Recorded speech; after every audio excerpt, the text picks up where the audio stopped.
ہجرت کے بعد فرعون نے ان کا تعاقب کرنے کی کوشش کی، وہ تباہ ہو گیا۔ حضرت موسیٰ علیہ السلام اور حضرت ہارون علیہ السلام بنی اسرائیل کو لے کر وادی صحرا میں پہنچے۔ وہاں بنی اسرائیل کو 40 سال گزارنے پڑے۔ اس کے بعد پھر بنی اسرائیل وہ پہنچے فلسطین، جس کا تذکرہ یہاں پر اللہ تعالیٰ نے نہیں کیا۔ اتنا ہی تذکرہ کرنے کے بعد ارشاد فرمایا وَاذْكُرْ فِي الْكِتَابِ إِسْمَاعِيلَ إِنَّهُ كَانَ صَادِقَ الْوَعْدِ وَكَانَ رَسُولًا نَبِيًّا، اور کتاب میں اسماعیل کا بھی تذکرہ کر دو۔ گویا اللہ تعالیٰ نے بنی اسرائیل کے سلسلے کی حجت پوری کر دی۔ حضرت اسحاق علیہ السلام اور ان کے فرزند حضرت یعقوب علیہ السلام اور ان سے جو سلسلہ چلا تھا، اس کی گویا اللہ تعالیٰ نے یہاں پر ایک طرح سے اس تذکرے کی اس فہرست کو اللہ تعالیٰ نے یہاں ختم کر دیا، کیونکہ حضرت عیسیٰ علیہ السلام اس نسل میں آخری رسول ہوئے اور حضرت عیسیٰ علیہ السلام کا تذکرہ گزر چکا۔ حضرت موسیٰ کا رہ گیا تھا، اللہ تعالیٰ نے اشارہ کر دیا۔ اب جب اللہ تعالیٰ نے بنی اسرائیل کا تذکرہ ختم کر دیا تو حضرت اسماعیل علیہ السلام کا تذکرہ کیا، جو حضرت ابراہیم علیہ السلام کے بڑے صاحبزادے تھے، جو مکہ مکرمہ میں تھے، اور آپ کی وجہ سے اطراف و اکناف میں جرہم قبیلہ آباد ہو چکا تھا، جس میں آپ کا نکاح ہوا تھا۔ اور پھر وہیں پر اللہ تعالیٰ نے آپ کو یہ ارشاد فرمایا تھا کہ اے اسماعیل، اب آپ نبی و رسول ہیں، لہذا حضرت اسماعیل علیہ السلام نے مکہ مکرمہ کو مرکز بنا کر پورے جزیرۃ العرب کو، جزیرۃ العرب جب ہم کہتے ہیں تو اس میں موجودہ دور کے جو گلف کنٹریز ہیں وہ پوری آ جاتی ہیں، یمن آ جاتا ہے، سب کچھ آ جاتا ہے۔ یہ پورا علاقہ حضرت اسماعیل علیہ السلام کے حوالے ہوا۔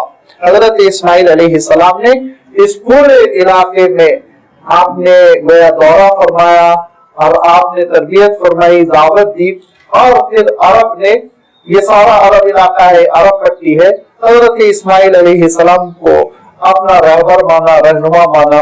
حضرت اسماعیل علیہ السلام گویا عربوں کے پہلے نبی و رسول ہوئے۔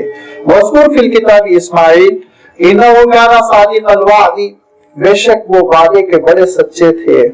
انبیاء علیہ السلام میں ایک ایک صفت خاص طور پر نمایاں ہوتی تھی، اگرچہ کہ ان کے اندر ساری نیکیاں بدرجے اتم پائی جاتی تھی، لیکن ایک صفت میں وہ بہت نمایاں ہوتے تھے۔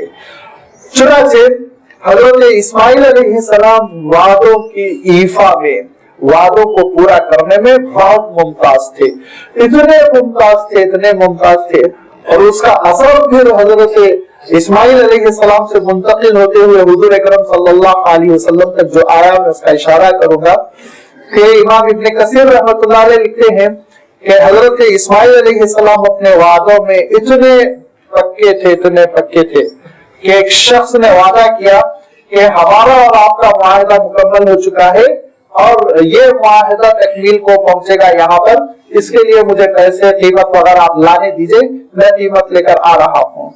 تو حضرت اسماعیل علیہ السلام نے اس مقام پر اس شخص کا پورا 1 مہینہ انتظار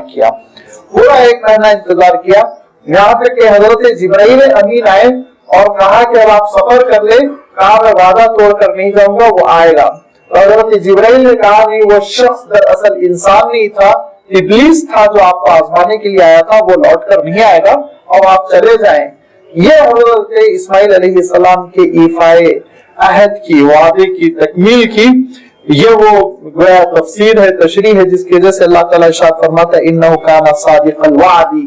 اور ابو داؤد کی وہ روایت بھی آپ اپنے ذہنوں میں تازہ کر لیجئے کہ حضور اکرم صلی اللہ علیہ وسلم نبوت سے پہلے ایک صاحب سے لین دین کا معاہدہ کیا آپ نے، اور انہوں نے کہا ٹھیک ہے مجھے یہ چیز پسند آ گئی، میں خرید لوں گا، آپ مجھے اجازت دیجیے، میں پیسے لے کر آ رہا ہوں، آپ یہیں پر ٹھہریے، کہا میں یہیں تمہارا انتظار کر رہا ہوں۔ تو زمانے میں منڈی لگتی تھی، بازار لگتے تھے، شام ہوتے ہوتے دکانیں بڑھا لی جاتی تھی، بازار ختم ہو جایا کرتے تھے۔